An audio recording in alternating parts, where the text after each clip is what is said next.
On a rarement vu une foule aussi dense, aussi importante au sommet du col de la Madeleine.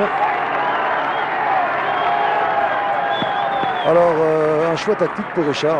Est-ce qu'il se contente des points de la montagne?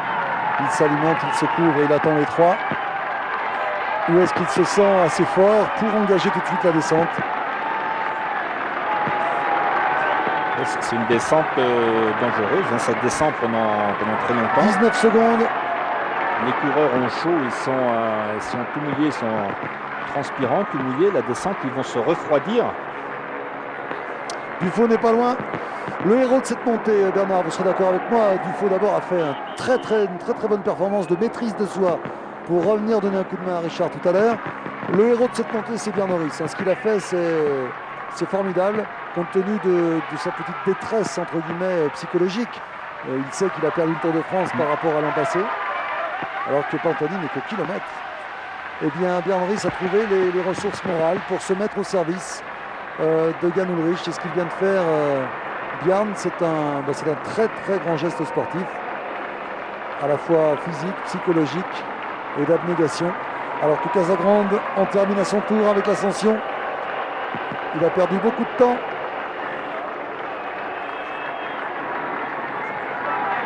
Une minute 20 secondes. Jean-René? Oui, je voulais, alors que nous avons attaqué la descente, nous sommes juste derrière Richard Virenque, qui désaltéré, ensuite alimenté, et qui maintenant est parti. Nous sommes en train de négocier un virage serré. Il attaque. Richard Virenque qui fait signe, qui demande de la boisson. Vous l'avez probablement vu, Patrick. Hein, il a levé le bras gauche. Il faut dire que cela fait un moment maintenant que Bruno Roussel n'est plus derrière lui, comme le veut le règlement, car l'écart n'était plus suffisant. Et Richard, au cadre de son vélo, n'a plus de bidon du tout.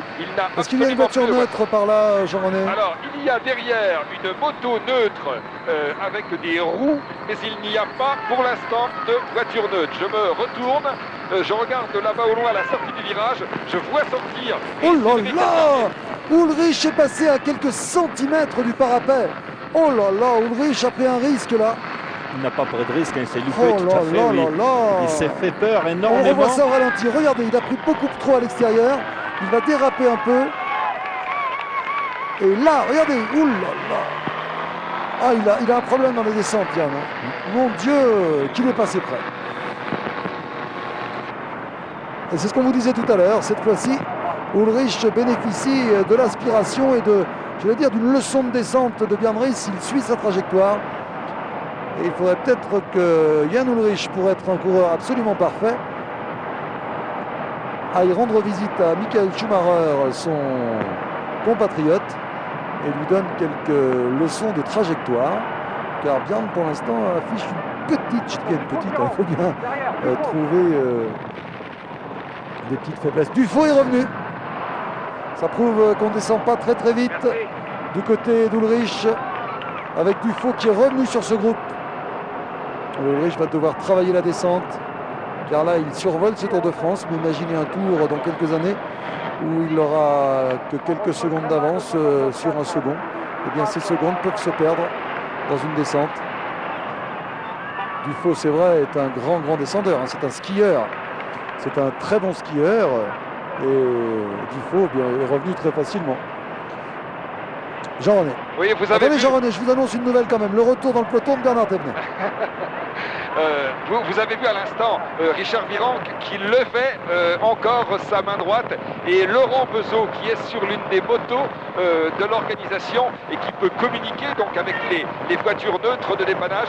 Je pense que Laurent Bezeau vient d'avertir donc qu'il y avait une moto neutre avec des roues et qu'il n'y avait pas possibilité de ravitailler le coureur dans la descente. Il faut reconnaître que c'est vraiment pas de chance pour Richard Virenque, qui n'a même plus de bidon fixé à son cadre, c'est-à-dire qu'il n'a véritablement plus aucune goutte de boisson.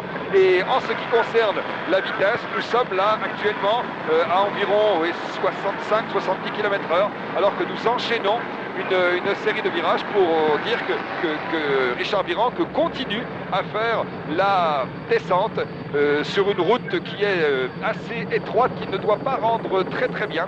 Et il faut noter qu'il y a eu dans ce col de la Madeleine, il y a eu quelques glissements de terrain, quelques glissements de pierre durant ces derniers jours, mais qui pour l'instant ne gêne de bien l'eau sûr là en absolument plus. pas le passage. Là il y a de l'eau, voilà, à l'instant un Ouais. passage d'eau, Patrick, oui, passage d'eau, et il y a une coulée, tout simplement une coulée qui venait du flanc de la montagne et qui explique cette partie humide.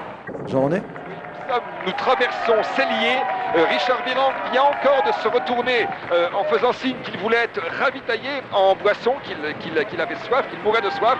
Et j'ai en même temps effectué un écart et j'avais 11 secondes. Ah ouais. Je pense que à l'instant, Laurent Bezeau vient de lui donner une boisson. Vous voyez bien Richard là qui est en train de se désaltérer.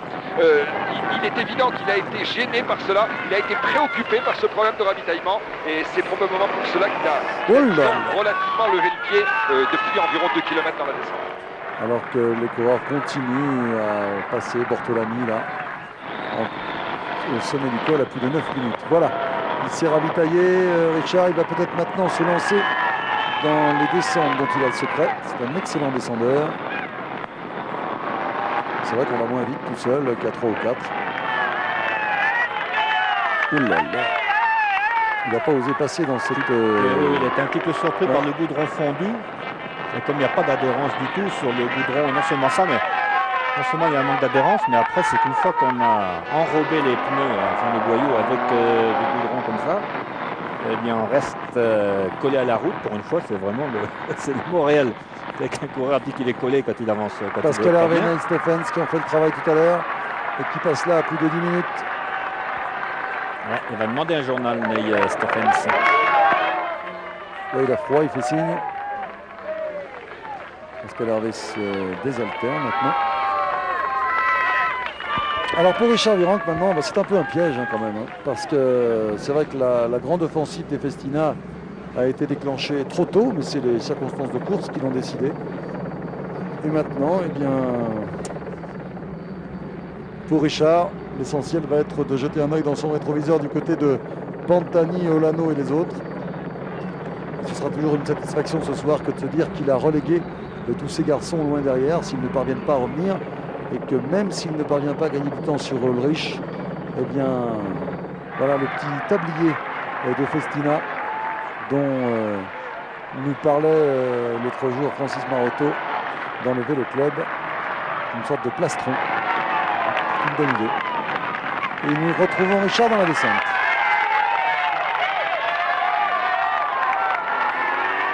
Nous retrouvons aussi beaucoup de public dans la descente, ce qui est assez inhabituel. Normalement, le public se masse dans la montée. Et bien maintenant, dans le tour, on trouve même public dans la descente.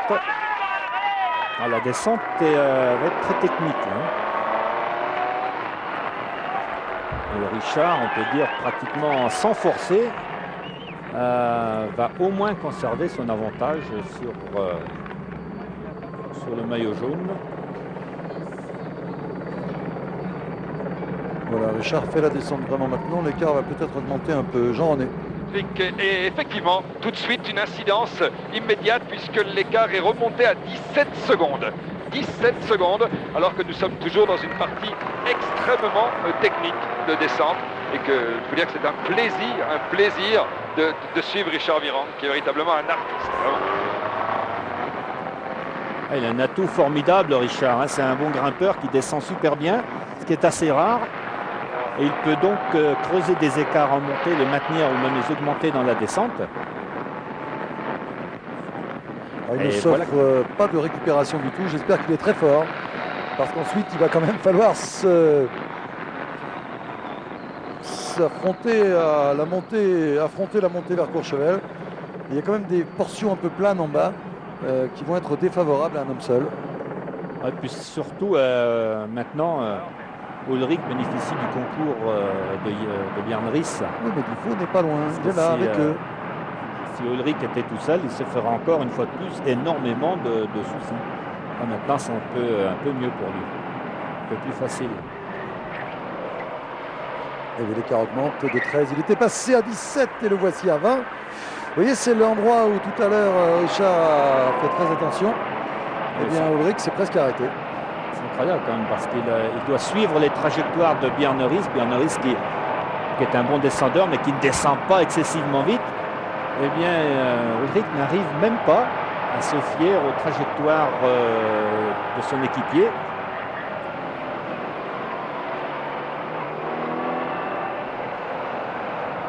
On sent l'inquiétude là, dans l'attitude de... Ah oui, il s'est loupé dans la...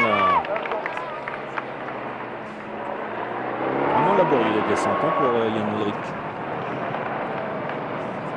Il s'est énervé dans la première descente, il s'est fait un petit peu peur et maintenant il n'arrive plus à trouver les bonnes trajectoires, il n'arrive plus à trouver le bon angle pour se pencher, pour pencher son vélo.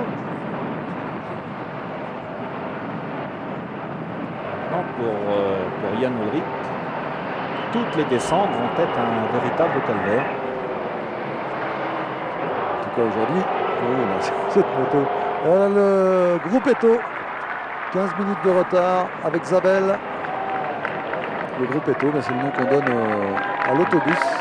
C'est un petit autobus ici. Ouais. C'est un minibus. Oui, c'est pas encore le gros bus. Et des coureurs ont été prévoyants, ils ont emporté l'imperméable.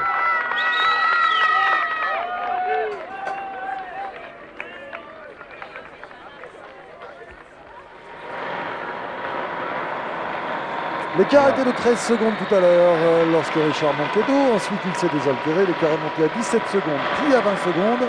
Il est maintenant de 22 secondes. Jean-René ? Oui, 22 secondes derrière un Richard Virenque qui se trouve là dans une partie où il lui faut beaucoup relancer. Richard Virenque qui est en train d'enchaîner flanc de la montagne. Il y a une succession de virages peu prononcés et malheureusement, et ça c'est véritablement dommage, malheureusement il n'a toujours pas, bon il a eu tout à l'heure cette petite boisson, mais il n'a toujours pas été véritablement ravitaillé en boisson. Laurent Bezeau, qui assure la régulation de la course au niveau de la tête, a appelé à plusieurs reprises, il vient de nous le confirmer, mais le problème c'est qu'il faut, pour les voitures qui sont derrière, réussir à doubler, c'est dangereux, il ne faut pas gêner la course, ne pas prendre des risques inutiles, donc pour l'instant malheureusement Richard Virenque doit pas se fier. Dommage quand même que l'organisation de la course avec Bezeau ne puisse pas aller chercher un bidon et le donner au coureur. Ça fait partie quand même du règlement. On a le droit de ravitailler un coureur quand les circonstances de course ne permettent pas à son directeur sportif de l'atteindre. Espérons qu'il ne paiera pas cette déshydratation, Richard. Je pense que Bruno Roussel va bientôt pouvoir passer la faveur de ce de ces quelques kilomètres. L'écart augmente encore, il est de 25 secondes maintenant.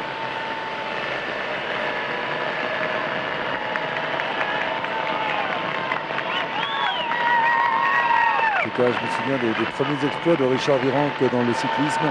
Il y avait quand même quelques grincheux pour dire « Oh, il parle beaucoup, oui, il a gagné une petite course, de petites courses, est-ce que vraiment ?» Eh bien, je crois que Richard a répondu à tous ces gens qui n'aimaient peut-être pas trop cette facilité qu'a Richard à communiquer. Et puis, il est en train de prouver une fois de plus, comme il l'a fait dans ses victoires d'étape dans les Pyrénées. Et puis un coureur français qui remporte 4 maillots à pois successifs. Je pense que ça dit tout de suite la qualité. 2 étapes dans les Pyrénées, peut-être bientôt une étape dans les Alpes. Et une 3e place au championnat du monde à Agrigent. Richard Virenque est un grand champion.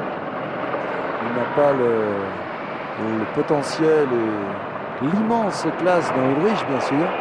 Ullrich est plus complet, on le sait. Il est capable d'assommer un Tour de France, ce que Richard ne peut pas faire. Mais Richard est capable de se lancer dans des exploits formidables. L'écart était de 13 tout à l'heure, puis de 17, puis de 22, puis de 25.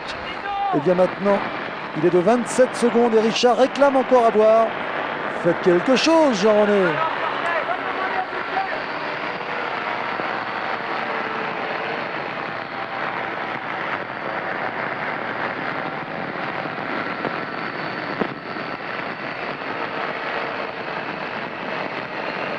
Laurent Bezeau avec sa moto vient de se porter à l'avant de la course pour aller chercher du ravitaillement, car j'ai l'impression que Richard a fait savoir qu'il était vraiment pas content du tout, Richard Virenque, de ne pas être ravitaillé. Il y a de quoi entre nous, parce que... C'est pour ça que j'en ai parlé, c'était depuis le début de la descente, parce que je me suis rendu compte à ses attitudes au moment où on se retournait, on se rendait compte que ça devenait un vrai handicap. C'est dommage, et comme vous parliez justement tout à l'heure, Patrick, ce problème de déshydratation, il reste encore une ascension tellement longue, plus de 20 km, on ne sait pas après les conséquences sur l'organisme.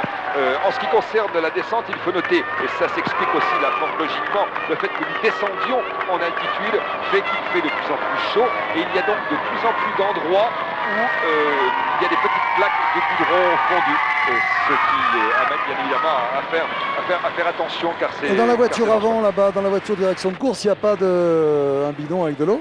Mais ils y sont allés là, Laurent Bezeau est allé dans la voiture direction de course de l'avant, et il attend maintenant Richard Virenque qui va arriver à sa hauteur. Vous l'avez probablement. Ouais. Voilà, c'est ça, vous l'avez à l'image maintenant. Voilà, la manœuvre vient d'être effectuée, et Richard Virenque vient d'être ravitaillé par Laurent Bezeau qui avait récupéré cette boisson avec la voiture qui se trouvait devant.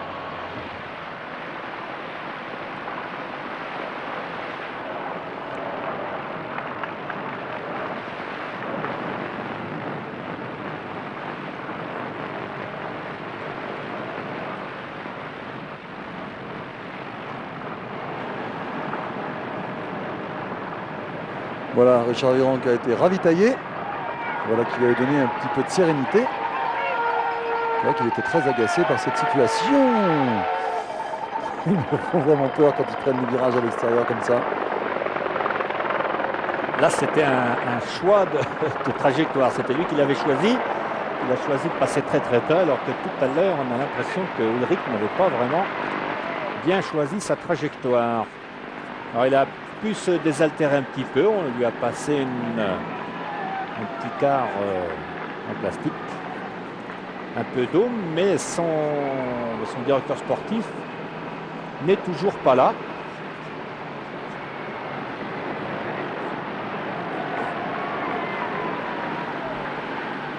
On peut voir que la largeur de la chaussée ne permet pas de doubler un groupe de 4 coureurs. Il y avait tout à l'heure une petite possibilité. La nuit est tombée sur le tour. Voilà le soleil au retour. Jean-Paul Olivier. Le directeur sportif de Richard Virenque se trouve derrière le groupe maillot jaune. Et oui. Et donc il a beaucoup de difficultés pour passer.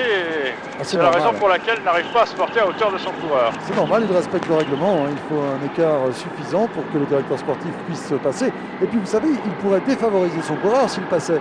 Parce qu'un passage de voiture derrière, ça peut défavoriser le coureur. C'était à l'organisation de la course, comme l'a fort bien fait Laurent Bezeau. C'était à l'organisation de la course de ravitailler Richard Virenque. Voilà qui est fait. L'incident est clos.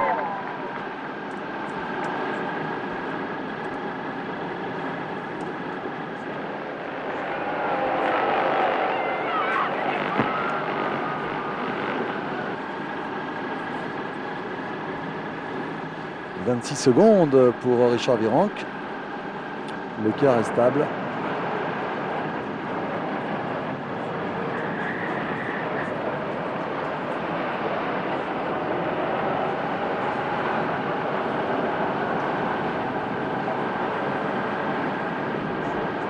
Le final va être... Alors, petit pronostic Bernard, que peut-il se passer là? Un numéro solidaire de Richard Virenque. C'est fort possible, mais Richard n'a quand même pas beaucoup d'avance. Seulement un peu plus de 20 secondes, c'est peu, c'est très peu, parce qu'il reste une cinquantaine de kilomètres à couvrir. Et surtout, il se retrouve à 2 contre 1 en quelque sorte, puisque Laurent Dufaux pourrait éventuellement faire un contre pour une victoire d'étape. En ce qui concerne le classement général, certain que Riss va essayer de ramener Ulrich sur Richard.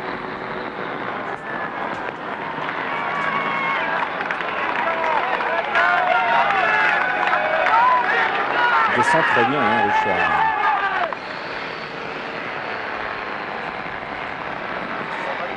Il ne fait pas trop d'efforts dans cette descente. Bien sûr, il est seul. Mais comme il descend bien, il prend ses virages à une très bonne allure. Elle prend ses virages à très grande vitesse, elle n'a pas besoin de relancer à chaque sortie.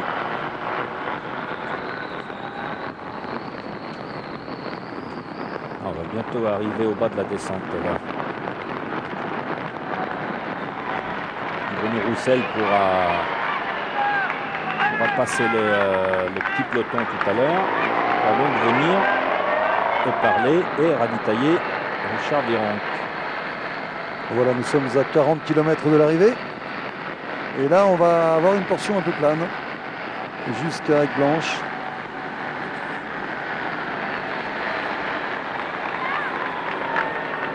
Richard Virenque va-t-il choisir de se relever dans cette portion plane plutôt que de laisser toutes ses forces? Ce sera encore un choix tactique à effectuer.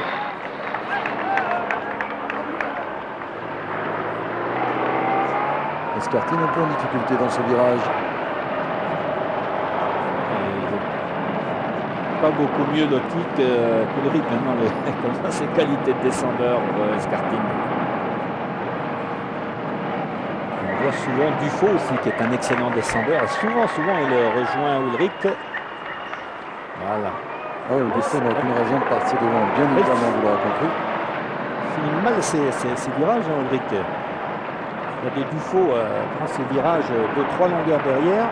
Leclerc était tombé à 22 secondes, il est remonté à 28.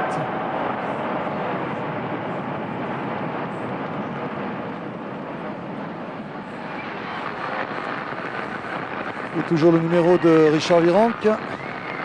Alors que nous recevons une visite qui nous fait bien plaisir. C'est celle de Jean-Claude Killy. Alors Jean-Claude, vous tombez très bien. D'abord parce qu'on a vécu une étape qui, nous, pour l'instant, nous ravit. C'est vraiment c'est parfait, quoi. Le second contre le premier, le second qui attaque le premier, toute l'équipe Festina à l'attaque. Puis Ulrich isolé, on s'inquiète pour lui. Bjarne Riis revient, il l'aide. Sacrifice de Bjarne Riis, sacrifice de Dufaux, sacrifice de l'équipe Festina. Et maintenant l'explication entre les grands. Alors, ça nous rappelle de grands moments sportifs. J'ai revu le duo Killy-Barnier, reconstitué, ce qui nous fait penser aux Jeux Olympiques. Mais Jean-Claude, vous savez que vous pourriez peut-être donner quelques conseils à Ulrich, il est tellement fort. On lui a trouvé un petit défaut aujourd'hui, il n'a pas vraiment le sens de la trajectoire en descente, il s'est trouvé en difficulté. Alors si vous avez un petit moment à lui consacrer, il va falloir lui montrer, parce que Richard Virenque descend bien mieux que lui. Ah ben, vous pouvez me l'envoyer, oui, parce qu'effectivement, une automobile n'a pas la même trajectoire qu'un skieur, et un cycliste n'a pas la même trajectoire qu'une automobile ou un skieur. Quelle est la différence? Eh bien, une automobile reste à l'extérieur plus longtemps, touche la corde et sort plus vite. Un skieur rentre à l'intérieur beaucoup plus tôt, parce que lui, grâce à la découpe des skis, peut générer de l'accélération à l'intérieur de la courbe. Et le cycliste, lui, qui est sur 2 cm devant et 2 cm derrière, il doit rechercher une courbe parfaitement naturelle. C'est-à-dire la courbe neutre, si quelque chose comme cela existe. Ouais, ouais. Et, intéressant ça. Bernard Thévenet, vous saviez tout ça, vous qui descendiez bien? Je l'ai su à la fin, mais il m'aurait dit au début, ça m'aurait bien arrangé en début de carrière. Et donc, parce que j'étais très mauvais descendeur aussi. C'est pour ça que je comprends tout à fait les problèmes d'Ulrich. Et la tension nerveuse qui peut habiter Ulrich. Jean-René. Oui, Patrick, nous allons dans un instant assister au regroupement en tête. Nous avons traversé la Léchère. L'écart qui était monté à 30 secondes était redescendu à 20 secondes. Il n'y a plus maintenant que 20 mètres d'écart entre Richard Virenque et le groupe de Jan Ullrich avec Bjarne Riis et Fernando Escartine. Jonction donc qui va s'effectuer, ce qui veut dire que tout restera à faire dans cette ascension qui va nous conduire maintenant vers Courchevel. Richard Virenque, et nous en avons été les témoins pendant une vingtaine de kilomètres, a effectué véritablement une très belle, très spectaculaire même. Regardez tout de suite Riis qui accélère, comme pour dire à Virenque, et bien maintenant nous sommes les patrons et il va falloir t'accrocher. Ça c'est un geste alors qu'ils sont 2 contre 2. Dufaux Virenque contre Riis Ullrich. L'attitude de Riis là, c'est tout le métier, hein, Bernard, ça vous fait sourire. Oui, parce qu'on connaît bien Riis aussi, et c'est comme l'autre jour, lorsqu'il a été lâché dans l'étape de Perpignan. Il s'était un peu laissé aller en queue du peloton, il y a eu des bordures, des éventails. Il était lâché, lorsqu'il est revenu dans le peloton, il est revenu devant, et il a roulé vite exprès pour bien montrer qu'il est là. Et bien là, il a voulu faire la même chose. Il a voulu dire, ben voilà, maintenant on est là, et il faudra voir comment on va faire. Mais pour l'instant, nous sommes là et bien là. En tout cas, tactiquement, tout ceci est bien joué. On disait tout à l'heure que pour Richard Virenque, ce serait difficile de se trouver comme ça dans la petite portion de plaine tout seul face à 4 hommes. Eh bien, moi je crois que c'est la meilleure chose qui pouvait arriver à Richard, que de se retrouver dans ce groupe et ensuite de s'expliquer mano à mano avec les autres dans la dernière ascension. Car dans la plaine tout seul, il aurait vraiment usé trop d'énergie. Oui, certainement. Ça aurait été un plus. On a l'impression qu'il y a un petit vent de face, là, ou de côté tout au moins. Enfin, un vent un peu gênant. Et ça aurait été trop difficile. Il aurait dû lutter contre Ries, qui aurait emmené Ulrich. Et au pied de Courchevel, eh bien, Ulrich, qui aurait été très frais par rapport à Richard, aurait pu le rejoindre et même l'attaquer. Alors que là, Richard va pouvoir bénéficier d'un petit passage de récupération. Alors que c'est Dufaux qui attaque. Eh oui, bien joué de la part de Laurent Dufaux. C'est toujours la tactique pour aller chercher la victoire d'étape et pour marquer de leur empreinte les Festina. Cette étape, eh bien c'est Dufaux cette fois-ci qui attaque et qui surprend tout le monde. Il n'a pas pris le bon côté du rond-point. Mais en tout cas, malheureusement pour Dufaux. Ça montre un état d'esprit. Alors qu'il y en a un qui a intérêt à rouler là, c'est Escartine. Escartine devrait rouler là parce qu'il fait une belle opération en général par rapport à Casagrande et par rapport à Olano, par rapport à Pantani. Je crois qu'Escartine pourrait prendre les choses en main là dans cette partie. Il devrait rouler, mais lorsque l'on se retrouve tout seul comme cela en face de deux Télécom, deux Festina qui sont les deux plus grosses équipes de la course, on se pose quand même des questions. On va commencer à rouler. Je dis peut-être bien que s'ils se mettent à s'attaquer les uns les autres, je pourrais profiter éventuellement de la situation. Parce qu'il sait très bien, Escartine, que s'il prend les choses en main par lui-même, mais il sera un peu esselé quand même. Alors il va attendre un petit moment de voir quelle va être la configuration de la course, parce qu'on ne sait pas trop là ce qui va se passer. Casagrande est à 2,17 derrière ces hommes, donc il ne faut pas qu'il se relève, il ne faut pas qu'il tergiverse. Et Ulrich d'ailleurs le comprend bien. Ulrich est sérieusement, assurément en très grande forme, car il assure le train là. Voilà Escartine, je vous en parlais tout à l'heure. Il partage notre analyse. Il sait qu'il peut distancer Olano, distancer Pantani et faire une très belle opération au classement général. Il peut rentrer dans les 5 premiers, 4 premiers même. Et Dufaux est reparti. Et oui, la tactique, alors que c'est Ries maintenant qui fait le ménage et qui revient sur Dufaux. Si la petite guéguerre continue comme ça, c'est ce qui pouvait arriver de mieux au poursuivant. Ah oui, ce serait dommage quand même que tous les efforts consentis par les Festina et les Télécoms tout au long de la journée ne suffisent pas à reléguer très loin Olano, Pantani et les autres. Ouais, mais s'ils continuent à s'attaquer comme cela et après à se regarder en chien de faïence, eh bien, en principe, ce n'est pas ce qui fait avancer les choses. Ça profite au poursuivant.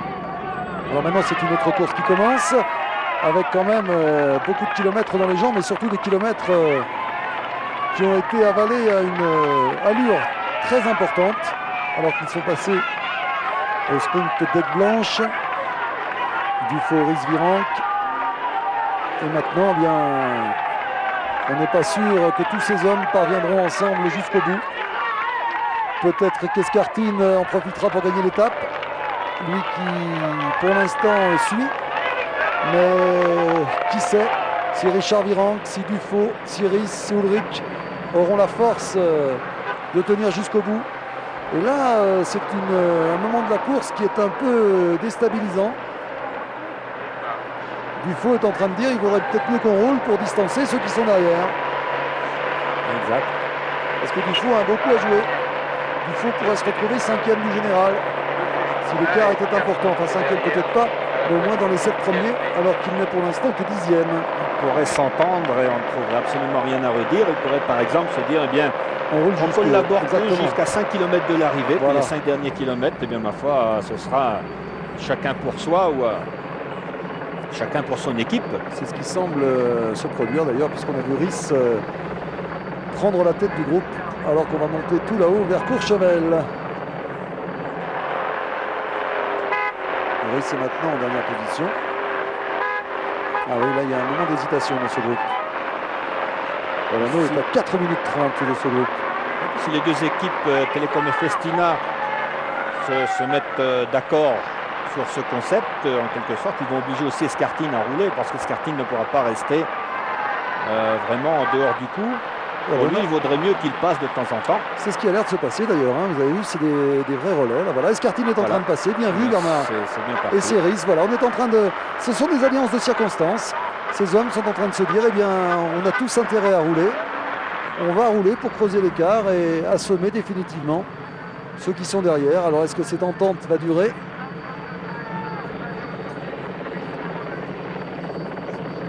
Bien sûr, ces ententes sont fragiles en quelque sorte. Il suffit de peu de choses pour que tout soit remis en cause.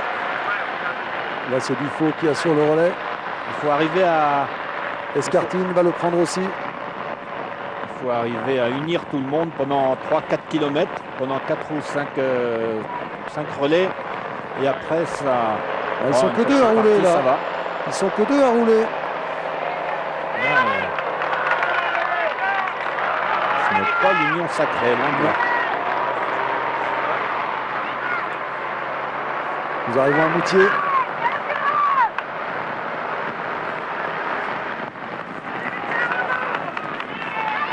Moutier à 29 km de l'arrivée.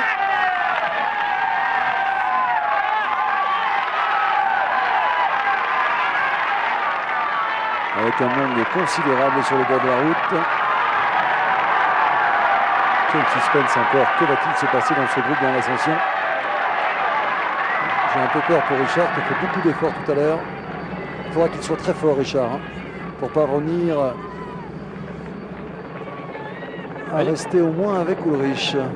Il a fait beaucoup d'efforts, mais tous ceux qui sont là ont fait aussi énormément d'efforts. Alors, est-ce que c'est bien? C'est très bien cette vue d'hélicoptère parce qu'on va bien voir s'il y a entente. Escartine, Dufaux qui prend le relais. Non, Virenque ne veut pas le prendre. Il va passer. Il va faire passer le maillot jaune devant lui. Il a soif. Pense plus à boire qu'à prendre le relais. On s'entend pas très bien. Regardez, il y a deux hommes devant, il y a une petite cassure, trois derrière ensuite. C'est pas la grande entente. Ça va favoriser ceux qui ont été lâchés tout à l'heure. Et Escartine en profite pour accélérer, pour revenir sur Dufaux. Ulrich va s'alimenter, s'hydrater.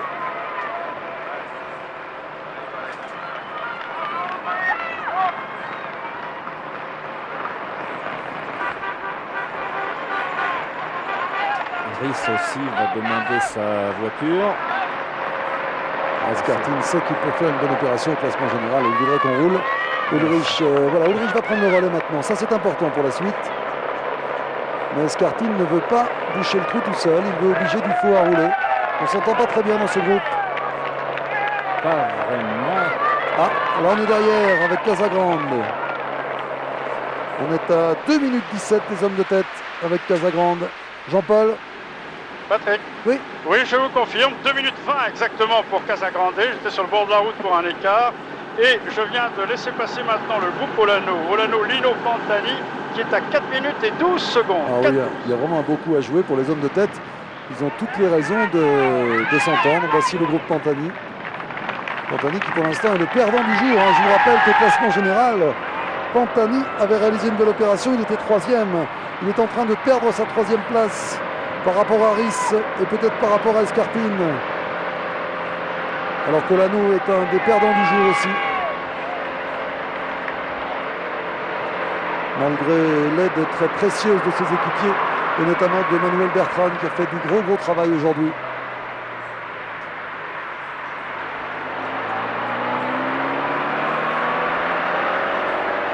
Alors la tête, que se passe-t-il? Ulrich a pris le relais devant Dufaux. Dufaux qui roule à son tour, ça a l'air d'aller un petit peu mieux dans ce groupe.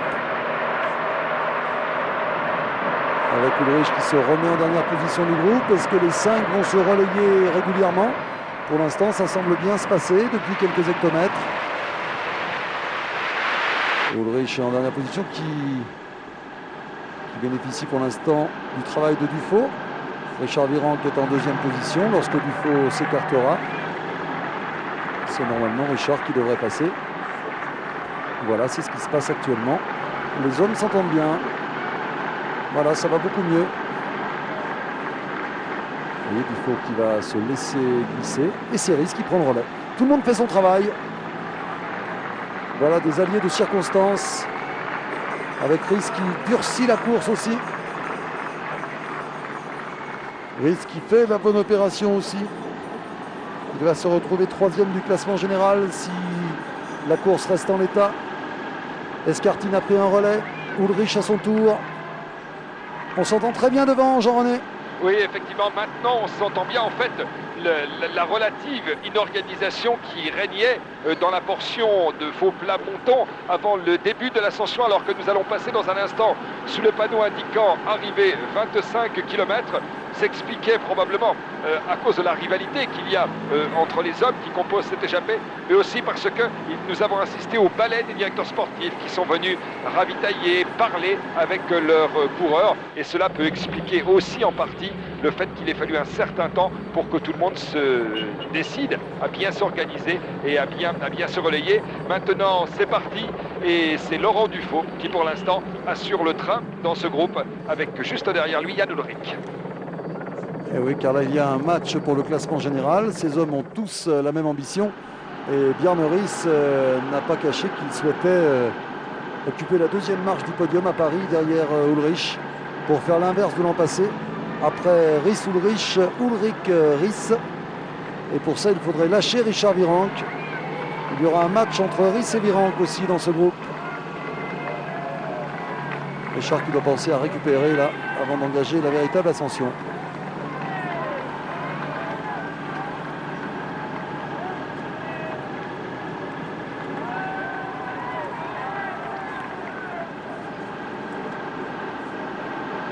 Allez, un petit point sur la situation de la course avec les hommes de tête. Ullrich, Riis, Escartine, Virenque, Dufaux.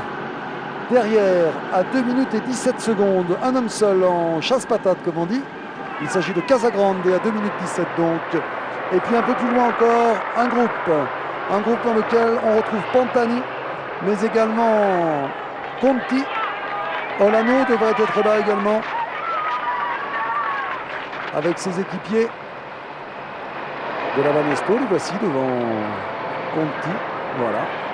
Olano est bien là, avec Jiménez et Beltrán. Donc la situation est d'une très grande limpidité encore. 4 minutes 30 de retard pour ces hommes. Luttenberger est là, Udo Bolz. Et Lino qui est toujours là, c'est bien. Jean-Paul. Olano, Lino, Pantani, Luttenberger, Buenaora, Bolz, Jiménez, Conti et Beltrán. Voilà la composition du groupe des poursuivants et qui se trouve à 4 minutes et 17 secondes. Merci Jean-Paul pour ces précisions. 4 minutes 17, ça fait beaucoup. Alors qu'on C'est retrouve là une la tête de étape la course. relativement courte, hein, mais vu la difficulté, vu le relief de cette étape, on était pratiquement sûr d'avoir du spectacle. Et on en a eu. Et toujours ces relais bien réguliers là, avec le maillot jaune en personne qui assure le train. Il s'est mis en danseuse. Devant Escartine, Dufaux, Riis et Richard Virenque avec une petite lutte d'influence entre les deux hommes là. Riis ne veut pas boucher le trou.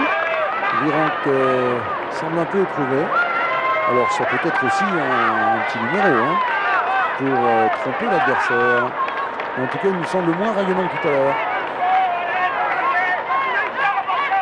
Allez, ça c'est fait exprès. Ulrich laisse le trou exprès pour forcer Richard Virenque à le boucher, mais Richard n'a aucune raison de le faire puisque Dufaux est devant.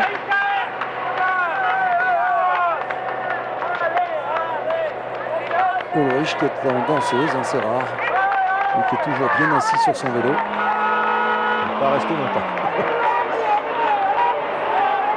C'est un quintet majeur là, un 5 majeur comme on dirait au basket.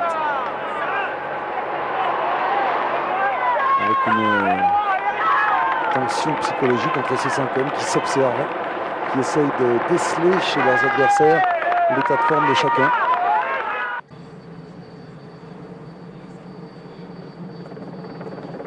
Et Ullrich qui reste toujours dans le vent et Incroyable. ça brille presque jamais.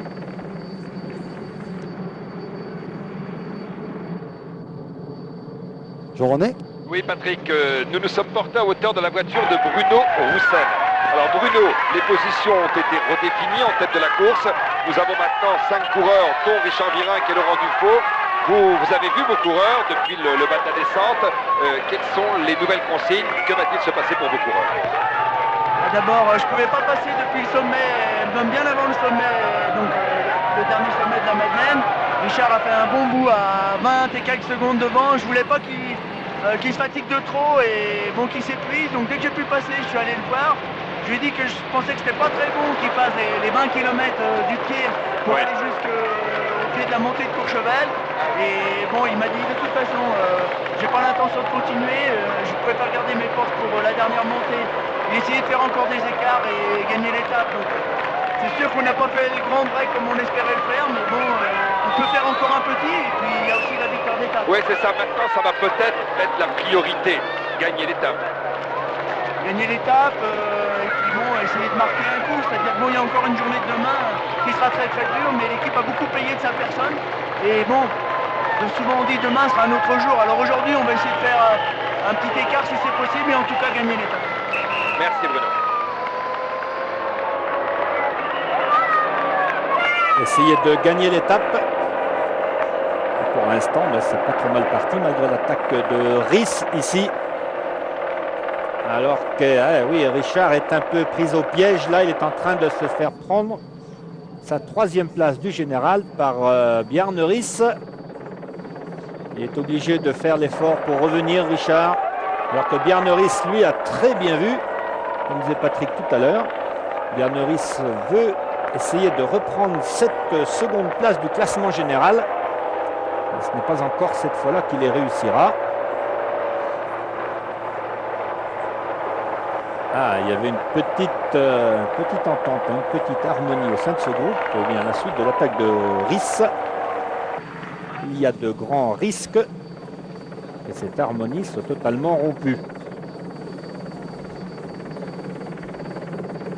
Escartin pourrait-il profiter de la guerre entre les Télécoms et les Festina? S'il arrive à bien deviner ce qui se passe chez ses adversaires, ce serait possible. D'ailleurs, il en profite, il va attaquer. Helvet, essai. Les Festina sont apparemment les plus intéressés par la victoire d'étape, puisque ce sont eux qui font l'effort pour revenir sur Escartin. Dufaux est parti tout seul derrière Escartin. Les 2 hommes vont-ils conjuguer leurs efforts? Non, il y a un retour de Bjarne Riss.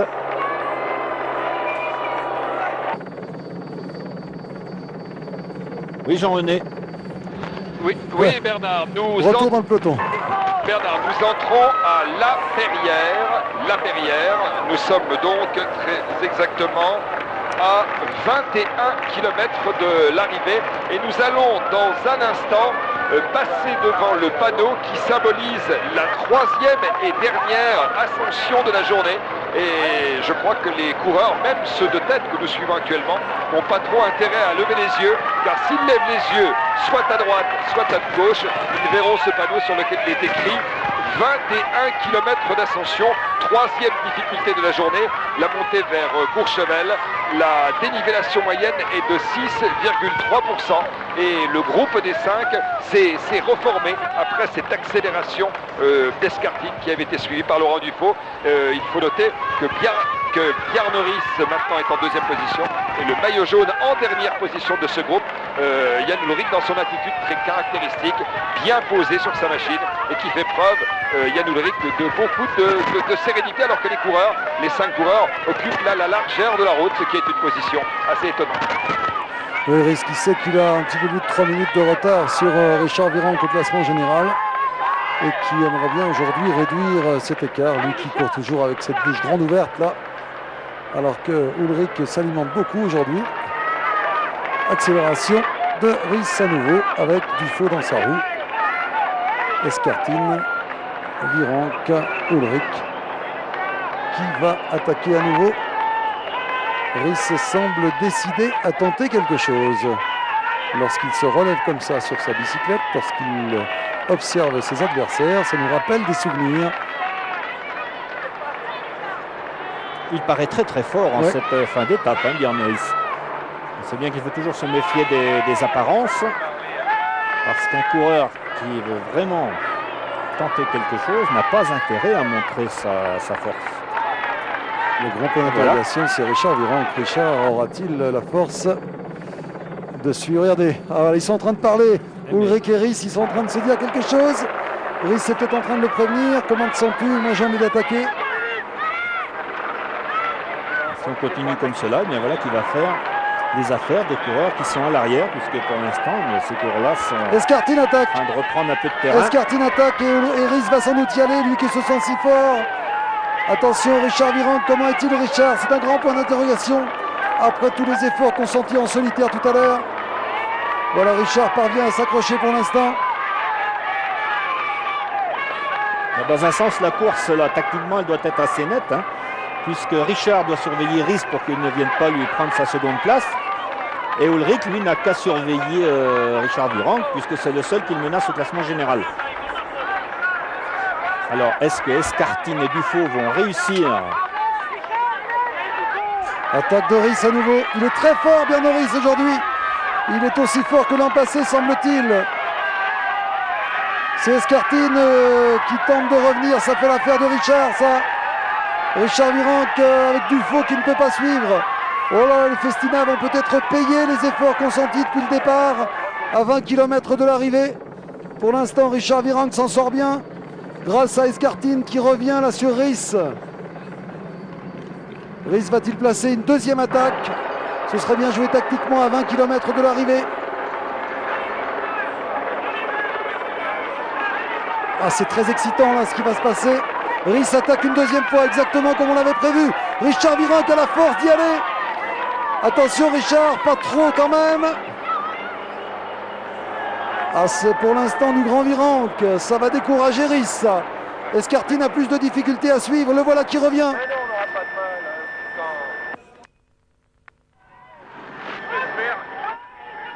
Richard au culot là revient sur Rhys. J'espère que ce n'est pas le chant du cygne. Ah, il doit être vigilant pour sa seconde place, Richard, et il est en quelque sorte condamné à suivre Rhys. Et en étant condamné à suivre Rhys, eh bien, il s'expose inévitablement à l'éventuel contre d'Ullrich. C'est la situation de la course maintenant qui joue comme cela. Escartine en difficulté. Alors que le groupe Olano a repris une minute là dans ces derniers kilomètres. Il est à 3,35 maintenant. Quelque chose me dit que s'il y a encore d'autres attaques de Rhys, le groupe Olano risque de reperdre un petit peu de terrain. Escartine en difficulté. Les attaques de Rhys sont vraiment... Richard pris en sandwich là avec les deux télécoms. Ah, il faudra du grand Richard pour tenir. C'est Ullrich qui attaque. Incroyable, c'est Ullrich, le maillot jaune qui attaque. Et Richard Virenque qui trouve la force d'y aller. Bjarne Riis dans sa roue. Quelle étape! C'est le maillot jaune en personne maintenant qui fait l'effort alors que nous sommes quand même à près de 18 km de l'arrivée avec une redoutable ascension sur Courchevel. Le premier et le deuxième du classement général, pourvu que Richard ait la force de tenir. Il est pris en sandwich, je le répète. Ah, il faudra du grand Virenque là. Il grimace un peu Richard. Rhys à la bouche grande ouverte. Escartine en difficulté a été lâché. Formidable fin d'étape. Ah, c'est une des plus belles étapes qu'on a vues depuis longtemps. Ouais, il va y avoir une défense serrée mais désespérée peut-être de la part de Richard Virenque qui se trouve maintenant en bien mauvaise position. Tout à l'heure, c'était les télécoms qui Rhys étaient a un peu de mal à boucher le trou là. en difficulté. Ouh là là, Rhys, ça va très mal pour Rhys. Ouh là là, mano à mano là. C'est un peu ce qu'on avait dit tout à l'heure. Un mano à mano dans le final. Rhys qui s'est rassis et qui ne peut pas suivre. Les deux grands patrons de ce Tour de France sont ensemble. Quand on ne comprend pas très bien ce que fait Ullrich là, il n'a quand même pas lâché Richard Virenque au train. C'est pas très bien joué tactiquement par rapport à Rhys, mais non. il va se relever, bien sûr. Mais Richard va prendre le relais. Et Richard lui fait signe du style on y va ou on n'y va pas. En principe, là, Ulrich ne devrait pas y aller, puisque surtout après tout le travail qu'a fait Rhys pour lui, Rhys ne va quand même pas être très très content. Là, Ulrich a fait un petit péché de jeunesse. Là. Oui, Rhys, là, il doit être un petit peu agacé. Bien regardé. Ah oui, on le sera à moins. Ah bah oui, parce que là, Ulrich a fait une erreur tactique. Ah, Rhys qui se rassied. Jean-René, Rhys va-t-il pouvoir revenir sur les deux? Écoutez, je vais faire un écart. Bjarne Rhys est en train effectivement de revenir. J'ai déclenché mon c'est pas la peine, on les voit, ils sont pas très loin, mais Rhys nous semble. Oh là là, on le voit à l'image, là, il ne peut pas revenir. Il va être agacé, il est obligé de se mettre de l'eau dans la nuque. Il est en difficulté, il n'a sûrement pas apprécié que ce soit Ulrich finalement qui le condamne. Je pense au point pour l'instant. Oh là là.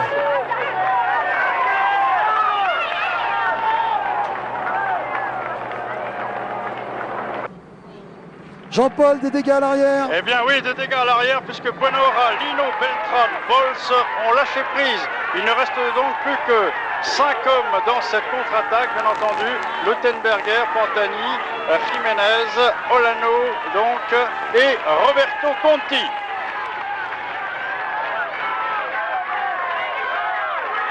Allez, on fait un point là pour bien comprendre. 2 hommes en tête pour l'instant. On a Richard Virenque et Jan Ullrich. Derrière, un homme seul qui revient sur eux. Oui, comme Ullrich a compris, il n'a pas repris le relais et il a permis à Rhys de revenir. Il fait signe, Ullrich, reviens et attaque si tu peux. Et puis derrière ces hommes, attendez, on va rester avec eux quand même. On fera le point plus tard. On y a Escartine. Escartine qui revient à son tour parce qu'on tergiverse un petit peu. Mais il faut bien surveiller ce qui va se passer devant maintenant. Richard Virenque un petit peu isolé, il se retourne pour voir où est Dufaux, mais Dufaux est loin. Bjarne Rhys a besoin de récupérer. Est-ce que Escartine a bien géré son effort? Est-ce qu'il pourrait attaquer maintenant? Dufaux est lâché, il est à 45 secondes de ces 4 hommes. Escartine qui va tenter d'attaquer, en tout cas d'accélérer. Oui, vous l'avez bien vu Bernard, et Richard Virenque va y aller, il est facile Richard va y aller. Ah non, il fait...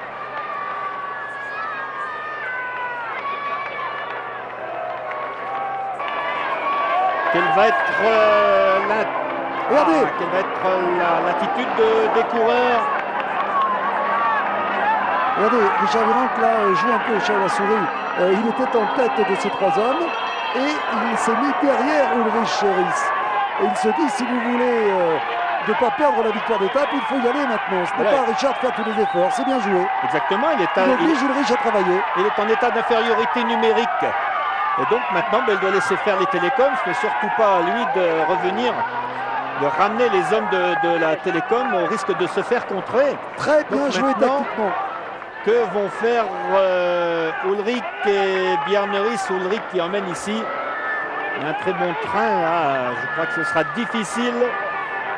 Ce sera difficile pour Escartine. Et oui, mais là, Richard a très bien joué parce qu'au lieu de dépenser de l'énergie à revenir et ensuite de se faire contrer par les télécoms, il s'est mis en 3e position. Il a dit à vous de jouer, messieurs. Si vous voulez une victoire d'étape, il faut aller la chercher. Alors que le Diablo nous accompagne comme chaque jour. Attention, le Diablo va se marcher sur la queue un jour.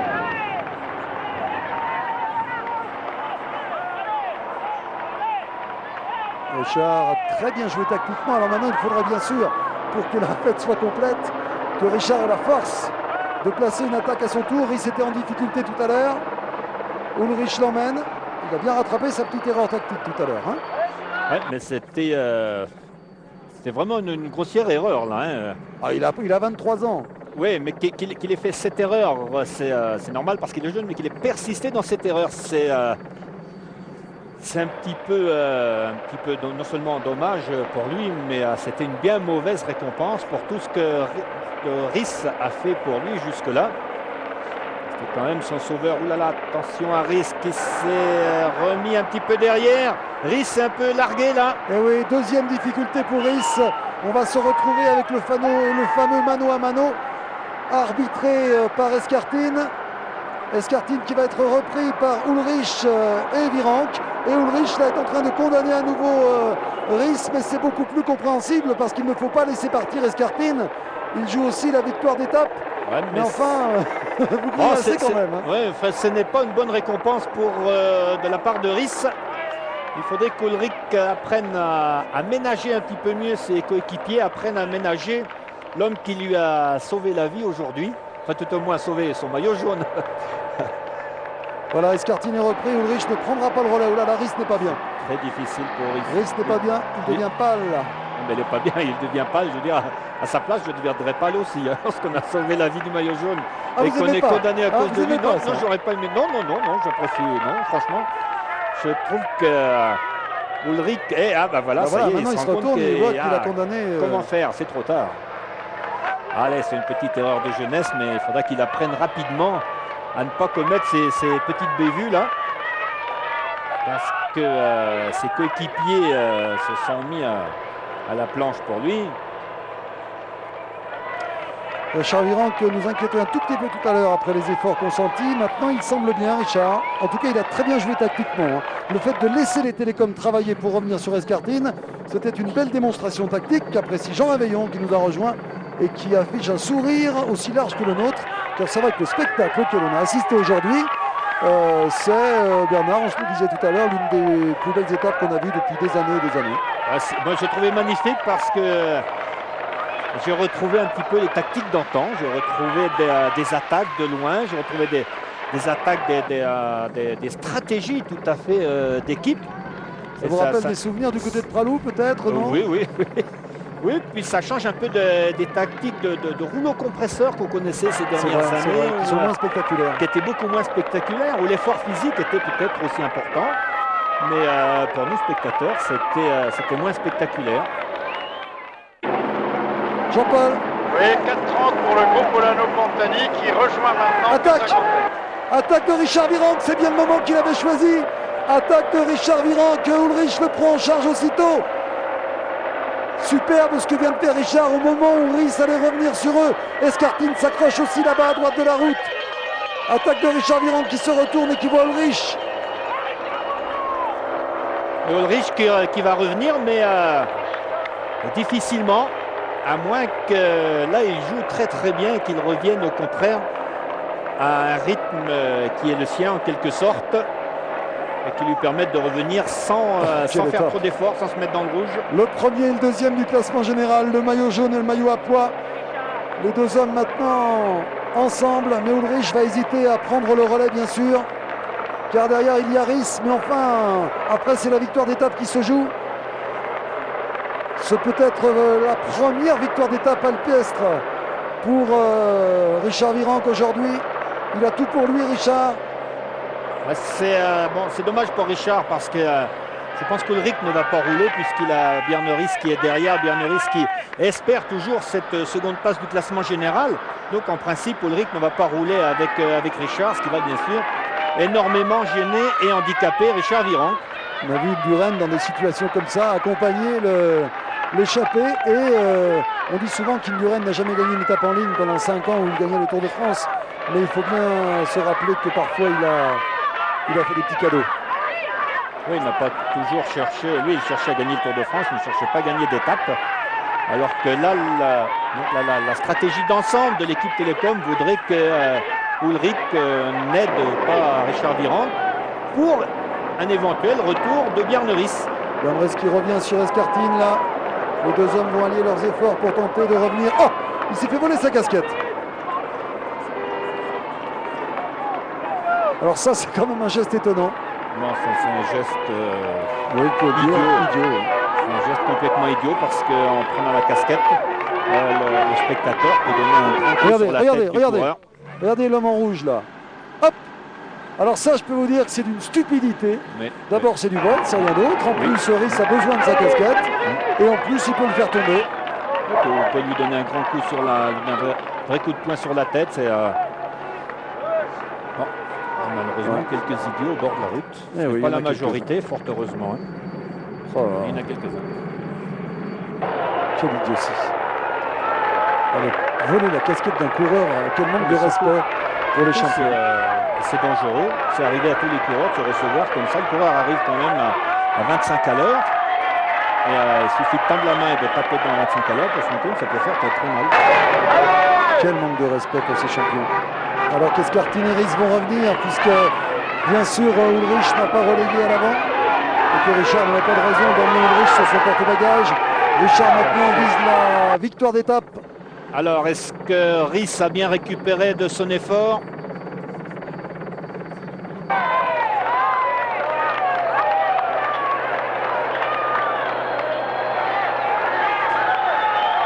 Dernier ravitaillement pour le directeur sportif et une nouvelle casquette pour Björn Rhys. Ah, si vous avez reconnu le petit camarade en train de prendre la casquette de Björn Rhys, eh ben dites-lui que c'était pas bien mal.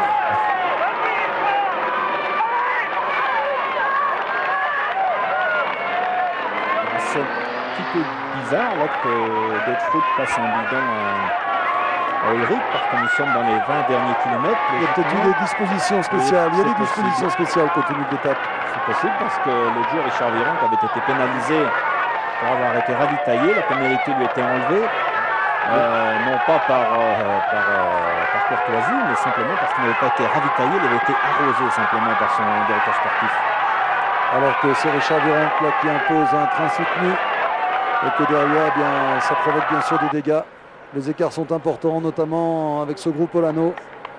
Olano Pantani qui a perdu beaucoup de temps dans cette étape. Casagrande a été rejoint. Casagrande avec Pantani.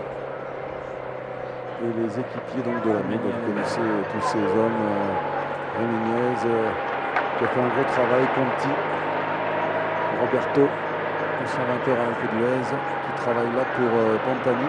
Mais Pantani et Olano sont piégés.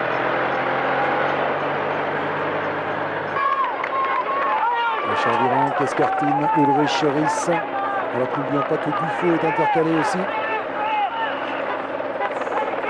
Ah, maintenant la consécration pour Richard, ce serait bien sûr la victoire d'étape. Dernier ravitaillement pour Escartine, ensuite ce sera interdit. Ça a l'air difficile pour Escartine.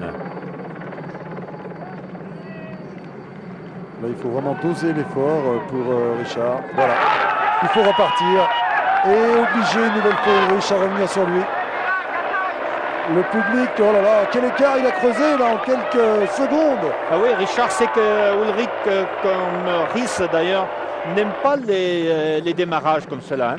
Oui, il préfère une allure un peu plus forte mais régulière. Eh bien, Richard va s'ingénier là, avec plusieurs démarrages. Ulrich qui place un contre et qui fait encore pas l'affaire de Rhys.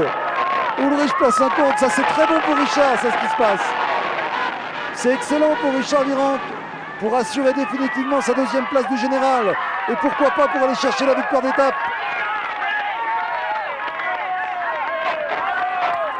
Ulrich qui se sent des fourmis dans les jambes, qui se sent très fort, mais il n'est pas assez fort pour décrocher Richard Virenque dans une côte, dans un col, dans une montée comme celle-ci, comme oui, maintenant, Courchevel. Il va plus rouler. Alors si Richard pouvait en placer voilà. une petite, voilà, c'est fait. Le public est en transe ici sur la ligne de Courchevel. C'est du grand spectacle. C'est l'étape parfaite. On ne pouvait pas espérer mieux. Il s'est passé tout ce qu'on pouvait espérer. Course d'équipe, raid solitaire. Et le final avec ce mano à mano entre ces deux hommes qui... Attention. Quelle course. Il va en mettre une, Richard, là. On sent qu'il va en mettre une. Dès que Ulrich va repasser devant. Il le regarde. Oui, c'est qu'Ulrich n'aime pas les démarrages violents. Deux grands champions ici. Alors Richard n'aura pas eu tout à fait de chance de tomber sur un Ulrich comme ça. Il aurait pu remporter un Tour de France. Et bien là, il devra se contenter sans doute d'une deuxième place. Mais alors, quel numéro il aura fait aujourd'hui? Alors que l'écart est déjà de 18 secondes entre ces deux hommes. Et derrière, Rhys et Escartine. Escartine qui tente de revenir là, avec Rhys dans sa roue.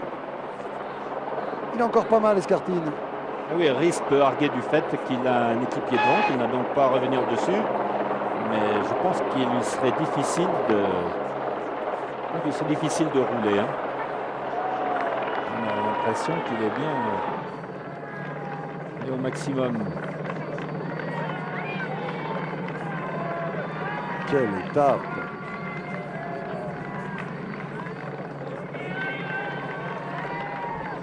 On va arriver au Prat là.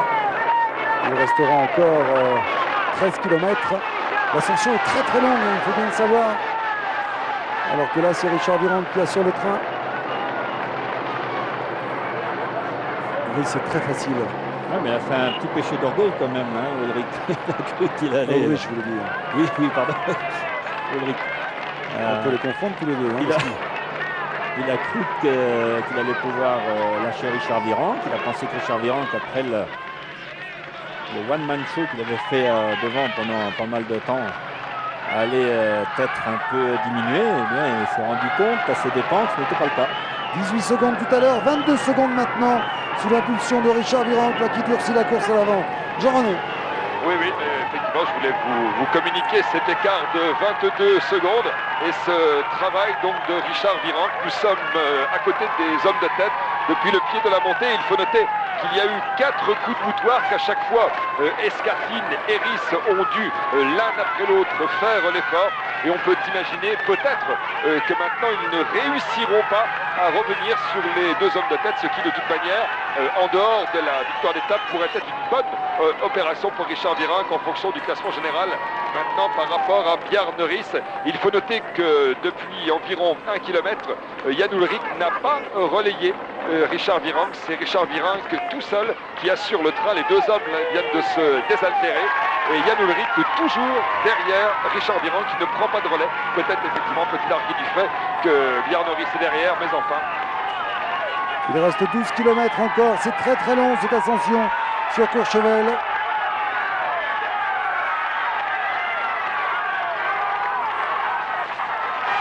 Alors que vous avez vu que lorsque les 2 vélos sont côte à côte, eh bien ce sont des roues de même diamètre, visiblement, que Richard n'a pas repris des roues de 650 mais des roues de 700.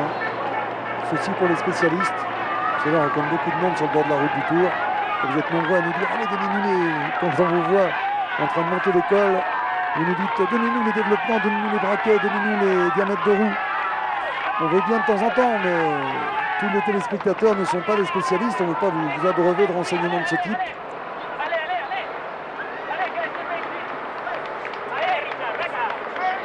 On peut dire ici ils doivent monter avec 39-19,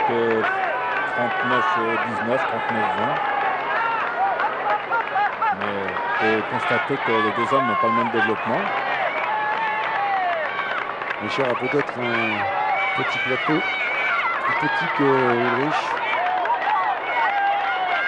Ullrich qui ne mène pas, donc ça peut être dommage là pour la lutte pour la victoire de l'étape. Mais Ullrich Plus souple, hein. Il est toujours étonnant à cause de cela.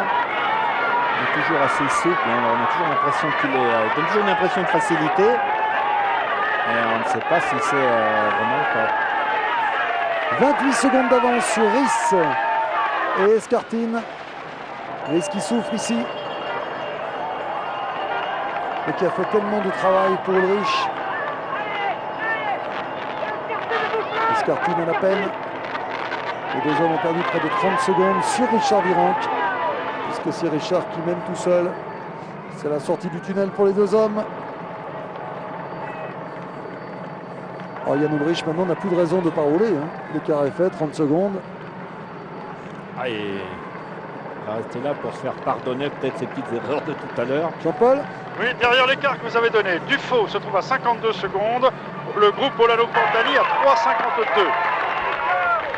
Nous sommes à Lepra ici avec le groupe Olano. C'est Lepra. Et il reste encore plus de 700 mètres de dénivelé. Alors, quelle va être l'attitude d'Ullrich là?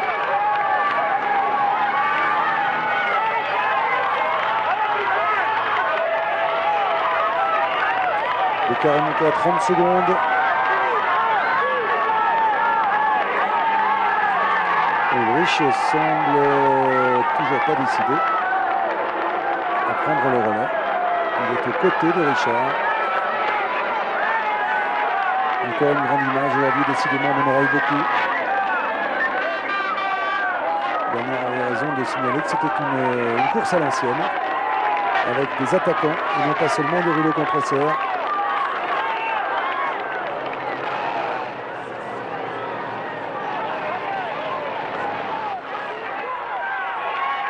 Richard a une allure exceptionnelle. Son visage dégage une sérénité. Deux grands champions à l'image.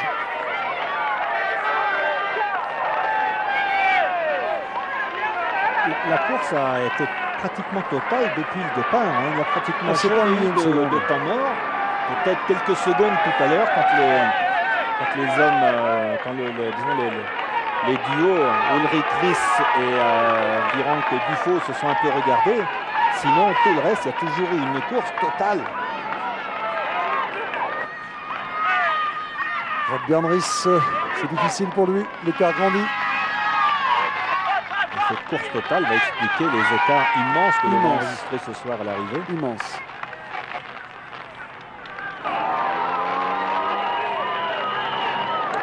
Alors, est-ce que Ulrich peut se dire que tactiquement ce serait bien joué que Richard Virenque gagne cette étape pour demain?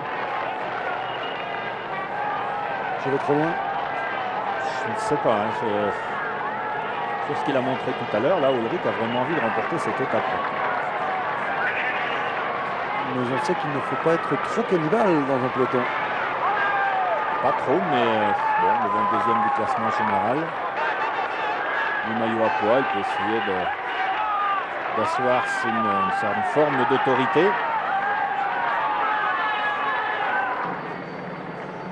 Ah, c'est un vrai mano à mano là. Un homme à homme.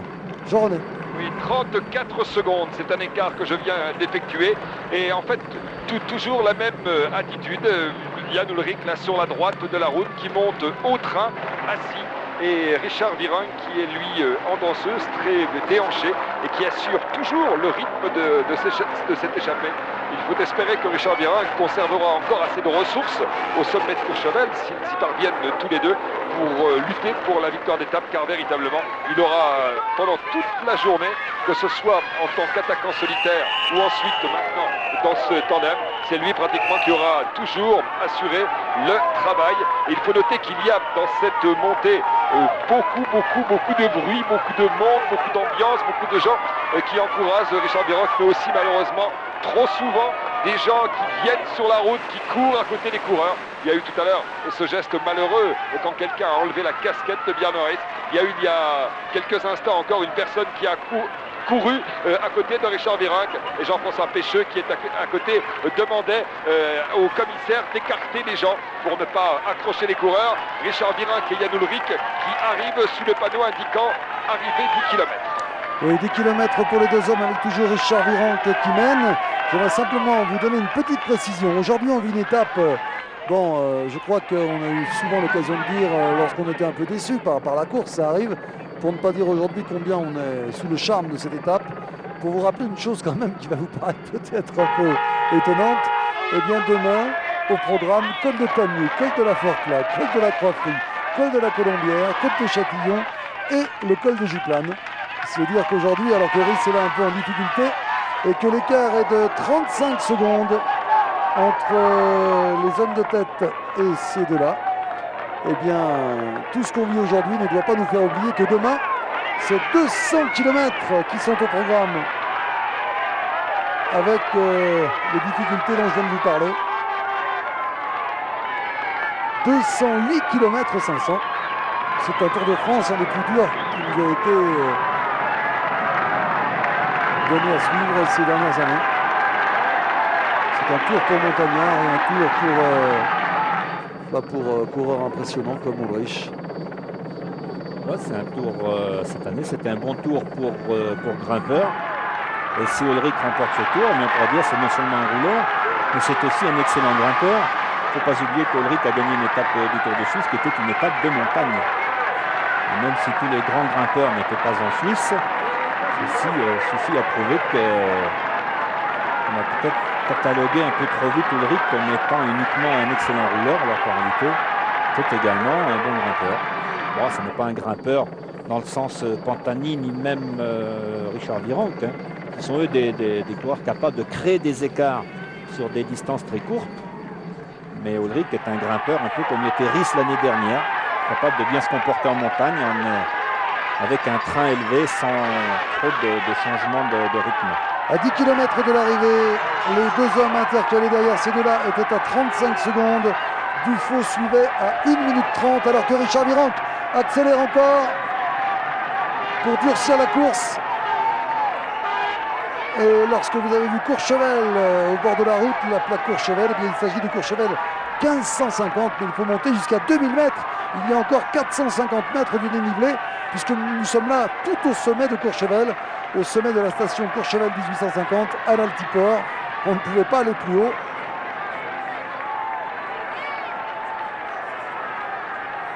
Jean-René. Oui, alors que nous arrivons dans les derniers kilomètres, peut-être en profiter pour faire un dernier point avec Bruno Roussel. Plus que jamais, Bruno, la grande idée, c'est gagner cette splendide étape des Alpes. Mais Richard fait beaucoup d'efforts. Il a fait beaucoup d'efforts à l'image de son équipe aujourd'hui, mais bon, c'était prévu. Il a les moyens de faire ça et bon, je crois vraiment qu'il a en tête de gagner l'étape. Je suis venu lui parler tout à l'heure, je lui ai dit que Barnrich et Escartine étaient à 30 secondes. Il m'a fait du regard, j'ai compris dans son regard qu'on n'a pas besoin de se parler, qu'il se sentait en confiance et qu'il se sentait fort. Je ne veux pas dire qu'il est sûr de battre un Ulrich au sprint, mais Richard aujourd'hui, il sera très dur à battre pour la victoire de l'étape. Eh bien, écoutez, acceptons-en l'augure, Bruno, merci. Ce sont les deux patrons du Tour qui sont ensemble.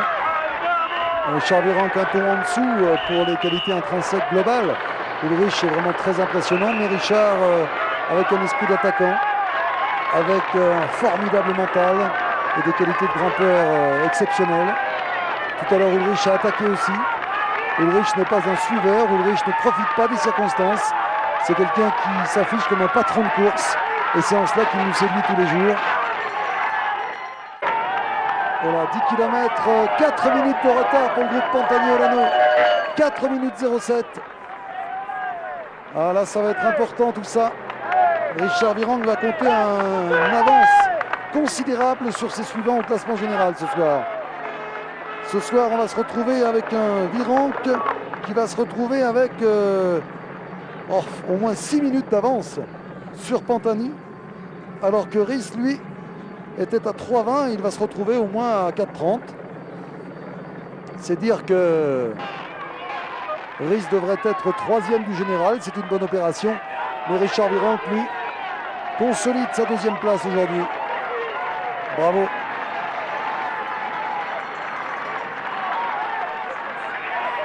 Quel suspense encore dans cette étape de folie. Est-ce que Virenque et Ulrich ne vont pas trop se regarder et favoriser un retour de Rhys Escartine?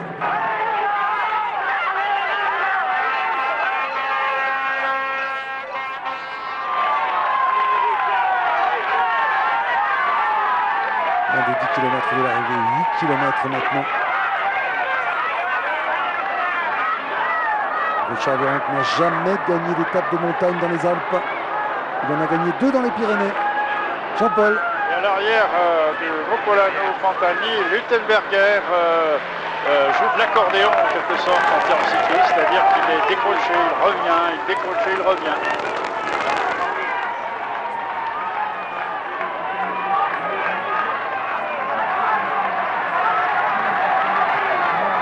Luttenberger qui est beaucoup plus à la peine que l'année dernière. Que l'année dernière, les grimpeurs autrichiens étaient en meilleure condition physique, capables d'accompagner les bons grimpeurs beaucoup plus longtemps.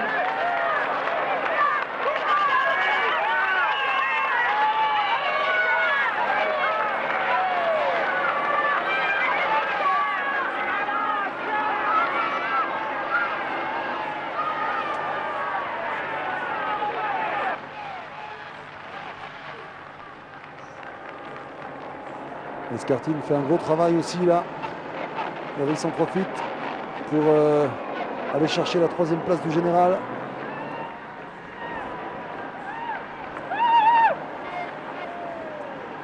Rhys s'assure un petit moment de récupération dans la roue d'Escartine. Allez, le match pour la victoire d'étape maintenant. On sait que ces deux-là seront 1er et 2e du général. Regardez, c'est révélateur aussi ces petits gestes de décontraction pour Jan Ullrich, qui vise la victoire d'étape, c'est sûr. Il devrait l'emporter là à Courchevel. Tout à l'heure, Bruno Roussel nous disait que Richard Virenque sera dur à battre. Mais c'est Richard qui a fait tout le travail depuis longtemps là.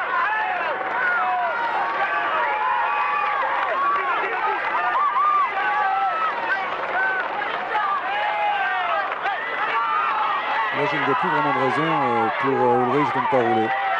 Ouais, mais Car Rhys c'est quand même loin de Richard au général. On ne sait peut-être pas exactement où se trouve Ulrich, et puis il a fait 2-3 erreurs.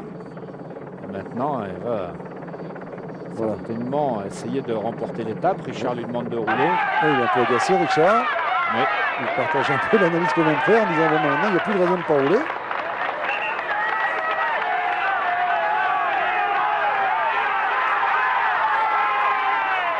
L'excuse Ulrich de dire qu'il ne comprend pas le français.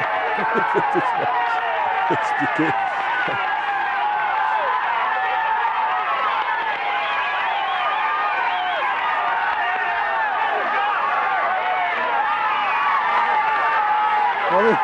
La discussion, c'est incroyable. En quoi se parle-t-il? Il dit je ne peux pas rouler, j'ai Rhys derrière. Et alors? Qu'est-ce qu'il risque Rhys avec moi? Je suis tellement loin devant lui au général. Tu peux rouler? Mais non, je vais me faire gronder. Walter Godefroth ce soir va me priver de dessert.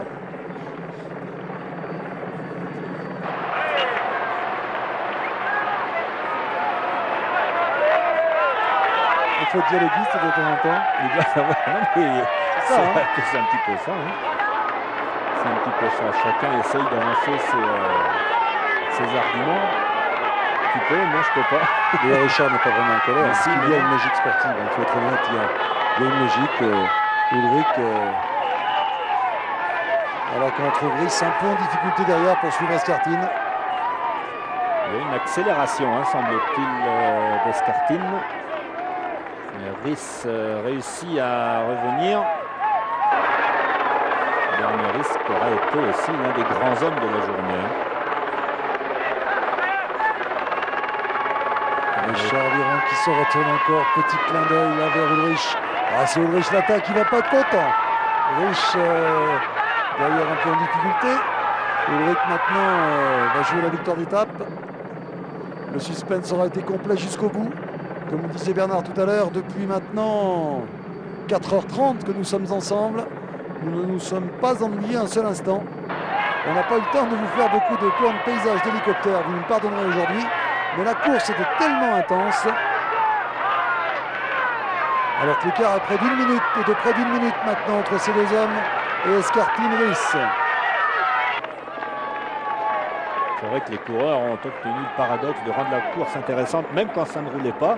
Tout à l'heure, il y a des moments où ça ne roulait pas. On se posait des questions, savoir justement ce qui allait se passer. Est-ce que les hommes de l'arrière allaient revenir? Il y a toujours eu des centres d'intérêt dans cette course. Le match des Festina au départ, les télécoms en difficulté, Ulrich isolé d'un seul coup.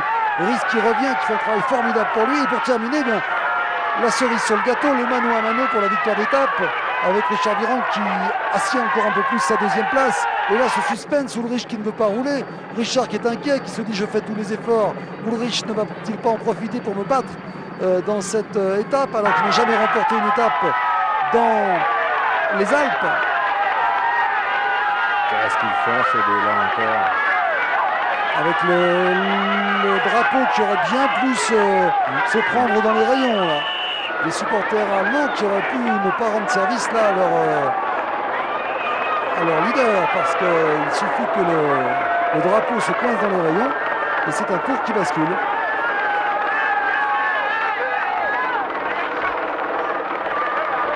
Quelle impression du fait Richard. Hein. Yann Ulrich toujours aussi solide, assis sur sa selle. Et Richard très facile. Un pur grimpeur.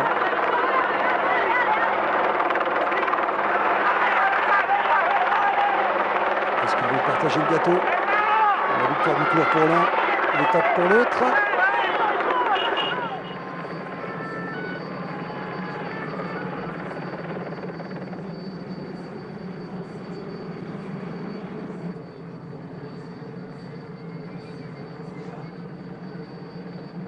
Richard qui s'hydrate une dernière fois pour préparer l'arrivée. Mais elle est longue cette montée sur l'altiport de Courchevel.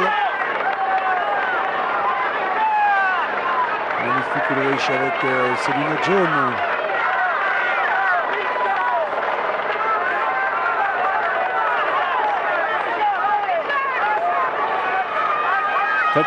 Puisqu'on parlait un peu des supporters idiots tout à l'heure, Patrick, une petite chose aussi, hein, c'est qu'on ne va pas manquer de trouver des techniciens d'après-course, qui en existent beaucoup, qui ne manqueront pas de nous prouver par A plus B que si les Festina avaient attaqué plus tard et tout, ça aurait été meilleur.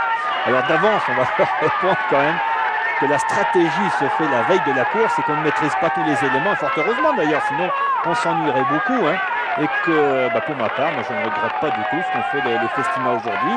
C'était un peu tôt, il aurait peut-être fallu attendre le second col, mais on ne pouvait pas savoir dans le premier col quelle serait la réaction des télécoms.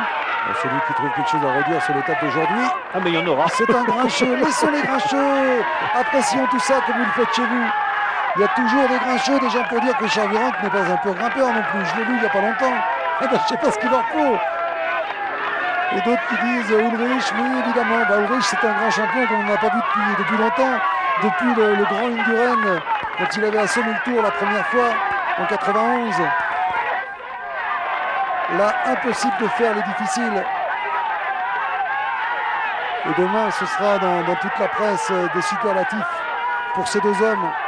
Ils seront unis dans les louanges. Ils ont tous les deux réalisé une étape exceptionnelle. Vous savez, il y a des gens qui n'aiment pas se laisser aller à l'enthousiasme, qui trouvent toujours une petite chose. Il y a une densité d'émotions aujourd'hui qu'on ne voit pas, bien sûr dans toutes les étapes, mais qu'on ne rencontre même pas dans tous les Tours de France. Aujourd'hui, pour résumer cette étape, ça va quand même un bon moment. Hein.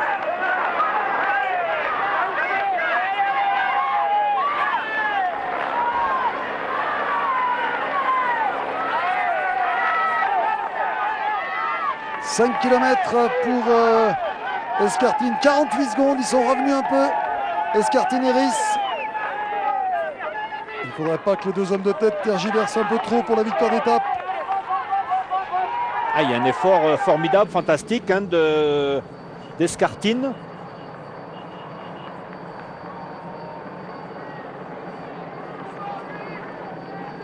Je rappelle ce qu'on a pu lire dans le journal Le Monde il y a quelques jours. Le journaliste disait que le Tour de France était un des seuls moments où on pouvait employer tous les superlatifs et qu'il n'était jamais assez fort. C'est vrai que c'est fantastique ça.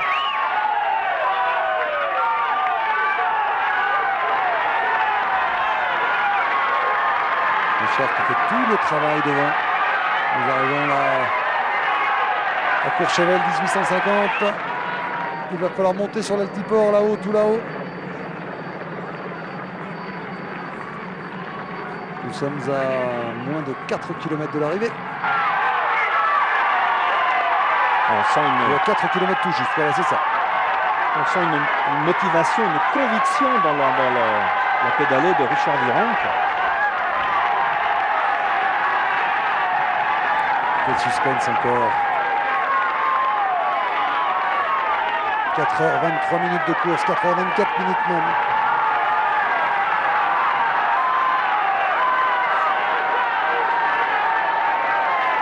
Le final sera peut-être un peu favorable à Ulrich. On peut emmener du braquet sur ce final.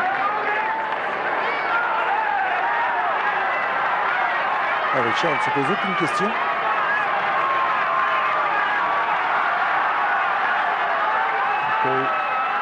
Ulrich, c'est un peu... Non, tout à l'heure, c'était remis dans la roue. C'est étonnant parce qu'il est toujours à côté de Richard. Il ne roule pas. Mais on ne peut pas dire non plus qu'il soit vraiment profiteur. Hein, parce qu'il ne cherche pas tellement à se mettre uniquement dans la roue. Il est prisonnier d'une tactique. Hein. On peut rien lui reprocher. Il faut être... Bon, il y a toujours des supporters de Richard qui regretteront ça. Mais il y a une logique sportive. Hein. On ne peut rien reprocher à Ulrich. Mais c'est vrai que la morale sportive voudrait quand même que Richard l'emporte. Il faut être honnête aussi. Ça a été l'offensive du jour avec son équipe. Et c'est vrai que... Déjà, on est pratiquement sûr d'une chose. Ils seront premier et deuxième. Et déjà, la morale et l'éthique sportive seront respectées. Parce qu'ils ont assuré tous les deux un spectacle énorme aujourd'hui. Dans l'attaque et dans la défense, à tour de roue. Et là, c'est le second qui assure encore plus la place du premier en roulant. Mais c'est la tactique de course, il n'y a rien à dire. Hein. C'est les circonstances de course qui font ça. Ouais, le premier contrôle le second. À partir du moment où le second reprend un avantage au classement général par rapport au troisième, quatrième, ça fait évidemment le bonheur du premier. Cette étape a été d'une grande logique et d'une grande clarté, c'est pour ça qu'elle est belle. 5 km de l'arrivée pour le groupe Pantani-Olano. Jean-Paul. Oui, c'était ce que je voulais vous dire. 5 km, alors que l'essentiel des relais est assuré depuis de longs kilomètres par Roberto Conti, coéquipier de Pantani.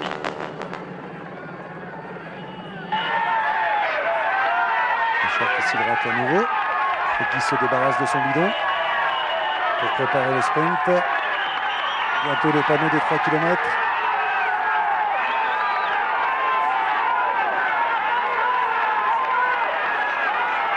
Quel spectacle!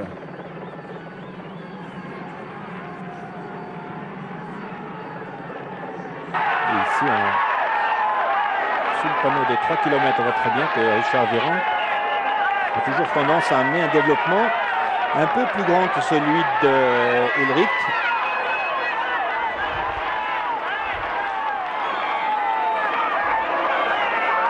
La tension monte sur cette ligne d'arrivée. Public très très nombreux. Tiens, Ulrich en danseuse et Richard assis sur la selle. Regardez bien cette image, vous ne la verrez pas souvent. C'est fini d'ailleurs, c'est contraire. fini.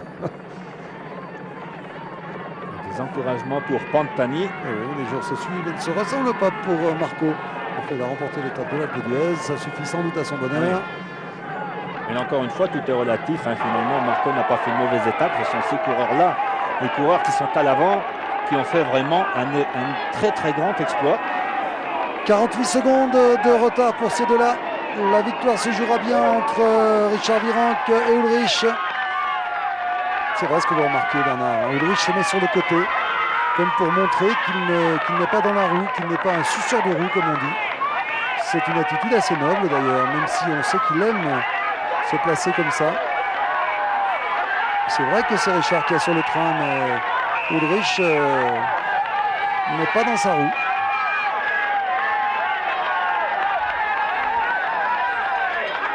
Sauf quand Richard prend l'intérieur d'un virage comme ça, Ulrich bien sûr ne peut pas passer sur la gauche. Alors petit tunnel là, Bifo lui est pointé à 1 minute.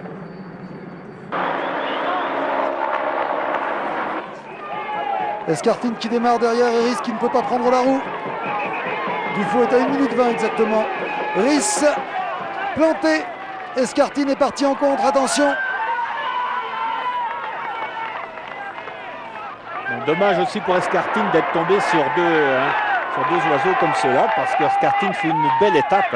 Il n'a vraiment rien à faire avec des coureurs en aussi bonnes conditions, aussi forts. Ce sont des Ce sont oiseaux. les deux premiers du général. Ce sont des aigles aussi, Des ce sont aigles. des oiseaux. 2 km, on a déclenché notre chronomètre pour voir si Escartine revient. Toujours Richard et toujours Ulrich à sa gauche. Oh, quelle finale! L'altiport, tout là-haut, c'est l'arrivée. En haut de la piste d'aviation là-bas.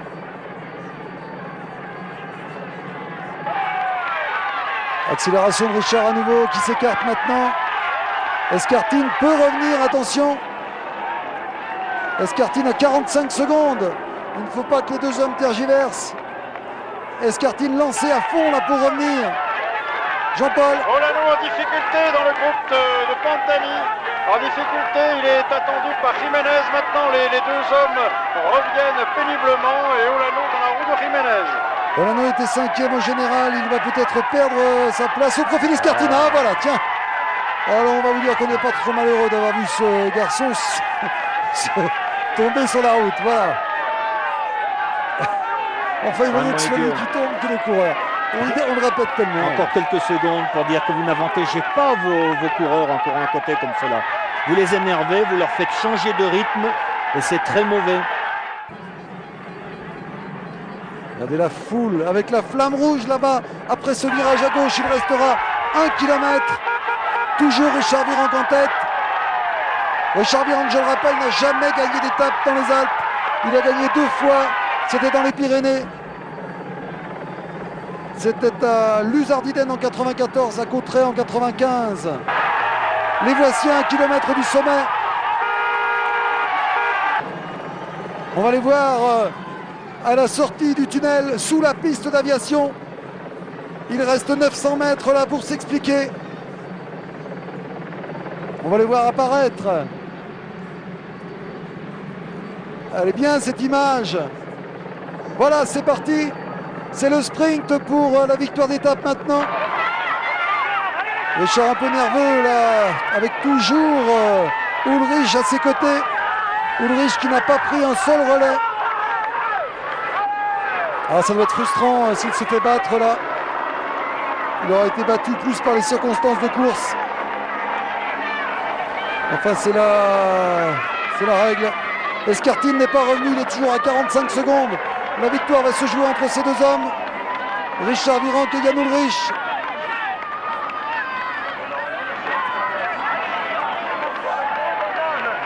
Voilà le sommet là. Des points supplémentaires pour Richard pour le maillot à pois. Mais maintenant le plus dur reste à faire, remporter l'étape. Ullrich lui remportera le Tour de France. C'est maintenant, on le dira demain soir, mais presque une certitude. Formidable finale pour une étape de légende. Toujours Richard Virenque en tête, Jan Ullrich dans sa roue. Ullrich va-t-il placer une attaque à l'intérieur peut-être là? Toujours assis sur sa selle. Richard le contrôle, prêt à contrer.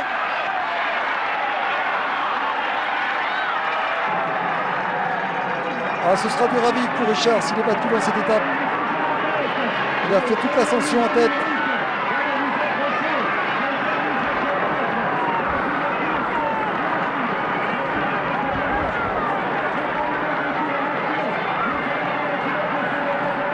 Retenez votre souffle.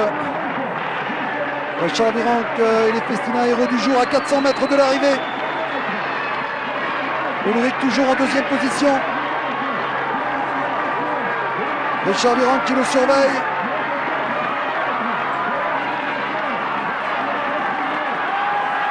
« 300 mètres maintenant. Beaucoup de sérénité de la part de Richard. Ullrich toujours assis sur la selle.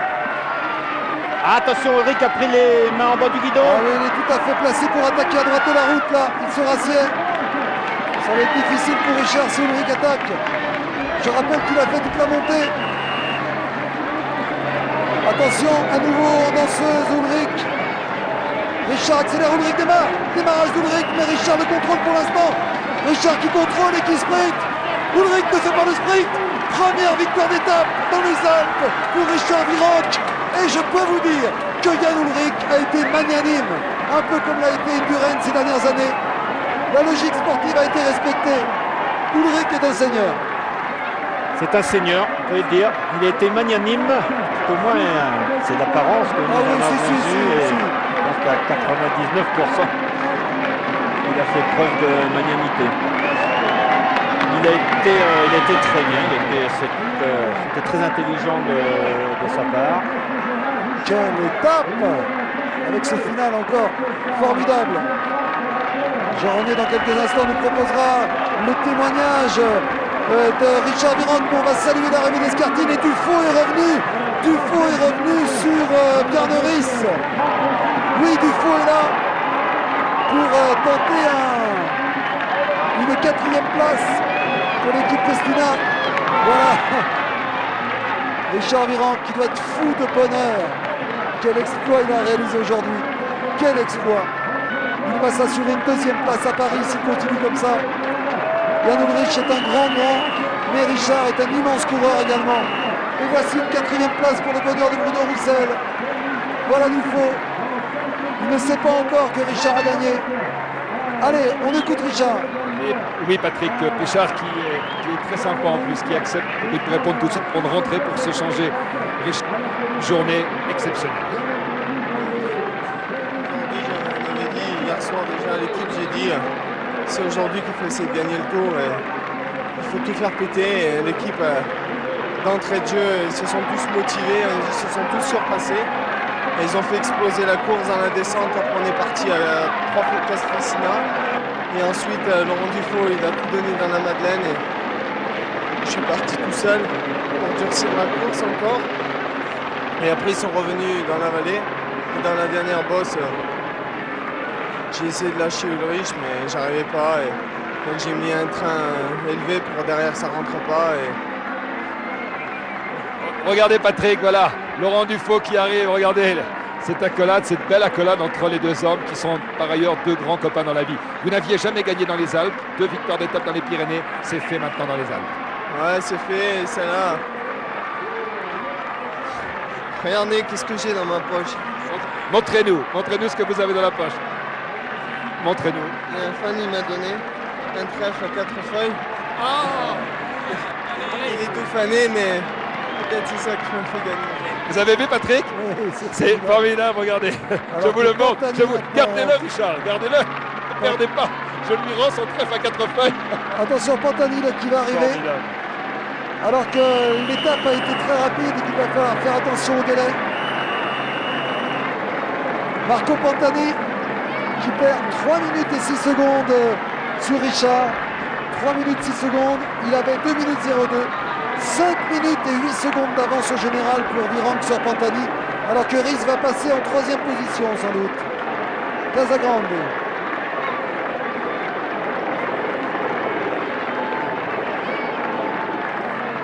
Riz était à 1,25. 1,25 pour Riz. Il était à 3 minutes 20. 3 minutes 20 et 1,25. 4 minutes 45. 3,35 pour Casagrande. 3,45, 3,50 pour Olano. Au général, premier Ulrich, 2e Virenque, 3e Riz, 4e Pantani sans doute. Alors que Conti est là, lui qui a beaucoup travaillé pour Pantani. On se souviendra longtemps de cette étape, Bernard, longtemps. Ah ouais, c'était une des grandes étapes du Tour. C'était l'une des plus intéressantes à suivre. Et puis, écoutez, je ne sais pas qui a décidé de la faire en entier la télévision. C'était une excellente idée. C'est Jean Réveillon qui a eu cette idée. C'est très bien. Celle-là, c'est vrai que parfois, lorsqu'on fait des étapes en continu, parfois les 2 premières heures, on en profite pour se promener un peu dans le peloton, pour vous montrer des choses que vous ne voyez pas d'habitude. Eh bien aujourd'hui, on a fait l'étape en continu, on n'a pas eu une seule seconde pour vous parler d'autre chose. On n'a même pas vu la beauté des Alpes en hélicoptère. On était sans arrêt sur la course pendant 4 heures et 34 minutes. Et regardez cette image.